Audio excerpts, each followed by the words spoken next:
Yo, what's up guys? Today in this video I'm going to be I'm going to be reacting to this one horror story. Okay, let's get in this. I still remember that night like it happened yesterday, the night that changed everything. It started with a phone call. I had been lying in bed, scrolling mindlessly through my phone when the harsh buzz of an unknown number lit up my screen. Something in my gut told me I should answer. That looks suspicious. Oh, yeah, probably it's because they can't even try to make a random number because it won't make sense. Hello? Is this Pearl Carter? The voice on the other end was firm, official. Yes, who is this? This is Officer Bradley from the Portland Police Department. Ma'am, your mother's been in an accident. She was hit by a truck on Route 17. Wait. What is that suspicious looking liquid? Ma'am, your mother's been in an accident. She was hit by a truck on Route 17. For a second, everything around me stopped. My heart pounded in my ears. You know what? I'm just gonna open the window. Okay, the window's right. Yeah, now it's more light. My voice cracked. Okay. Is she alive? She's alive, but in critical condition. Paramedics are on the scene. Dude, like, what is that jawline? Bro, he's been mewing. Taking her to St. Mary's Hospital. And he's literally so old. You need to get there as soon as possible. He's literally 17. I didn't even remember putting on my shoes or grabbing my car keys. I just ran out of the house, my hands shaking so badly I almost dropped my phone. The roads blurred past me as I sped through the accident site. When I arrived, red and blue lights flashed in the darkness. The scene was chaotic. Broken glass scattered across the pavement, the twisted remains of my mother's car sitting on the side of the road like a crumpled toy. A large truck was stopped nearby, the driver talking to the police, his face pale and shaken. And then I saw her. The paramedics were lifting my mother onto a stretcher. Her face was bloodied, her body limp, her clothes soaked in red. I choked back a sob as I rushed forward. Mom! Are you her daughter? One of the paramedics asked, his voice urgent. I nodded, unable to speak. We're taking her to St. Mary's. You can follow us there. Inside the hospital, everything smelled like antiseptic and despair. The doctor came my way and said, Miss Carter, your mother has lost a lot of blood. We're doing everything we can, but the chances of survival are very low. I'm sorry. His words sliced through me like a knife. I felt my knees go weak and I stumbled back onto a bench in the empty hallway. I didn't cry. I just sat there, staring at the cold, white floor, waiting for a miracle. The tiresome waiting mixed with the anxiety made me pass out on the bench at some point, but then the sounds of footsteps woke me from my slumber. Opening my eyes, I saw a silhouette of a man. She should have just ran. At first, I thought he was just another patient. He was dressed in a hospital gown, his bare feet dragging against the tile floor as he shuffled through the corridor. But something about him wasn't right. He moved too slowly, his head tilted slightly to one side. His arms hung limply at his sides. His skin was pale, too pale, almost gray. He passed by under the dim fluorescent lights, and when he turned his head slightly, I saw that he was smiling. But not a normal smile. But that... Damn, boy, is a bad jaw. His lips stretched too wide, his teeth bared like an animal. A shiver ran down my spine.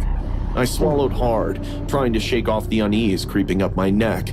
Maybe he was just sick. Maybe he needed help. Sir? My voice was barely above a whisper. The man stopped. Slowly, he turned his head toward me. You shouldn't be here. The way he said it, so soft, so cold, made my stomach drop. Before I could say anything else, he turned and walked through a nearby door.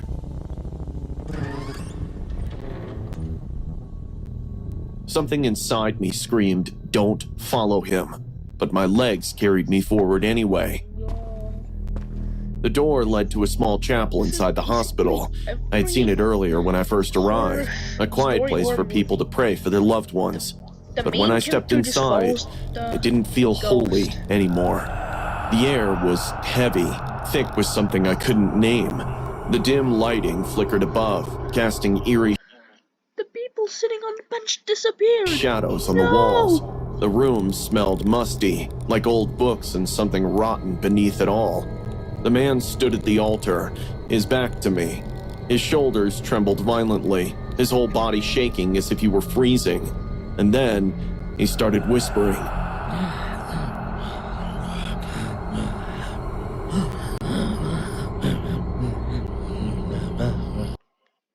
Okay, the ghost better not appear in my room.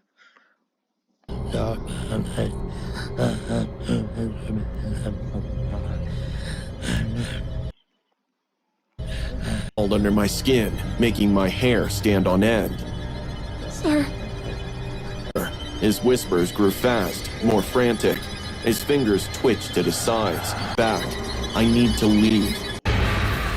My breath, and then he turned. My breath caught in my throat. His face was wrong. His skin was too tight over his skull. His eyes sunken and hollow, black pits that seemed to swallow the dim light of the room. His mouth stretched open, impossibly wide, revealing rows of sharp, jagged teeth. A deep, gurgling noise rattled from his throat.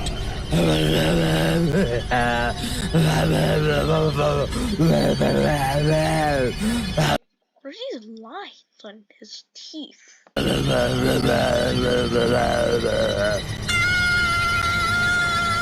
Hold on, I'm gonna repeat what he said. I could only repeat that much. I screamed. Darkness swallowed me Oh, whole. I almost said he would start running. When I woke up, I was lying in a hospital bed. The morning sunlight streamed through the window, chasing away the horrors of the night before. A nurse was standing beside me, checking my vitals. Good morning, Miss Carter.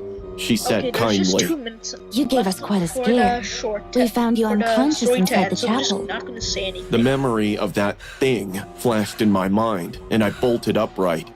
The man! I gasped. The patient! He was there with me. Did you see him?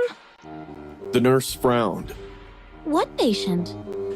She shook her head. The man in the hospital gown. He talked to me. He went into the chapel. I'm sorry, but no one else was found there.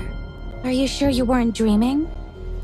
I wanted to argue, to insist that what I saw was real, but my voice failed me. Then she smiled. There's some good news, though.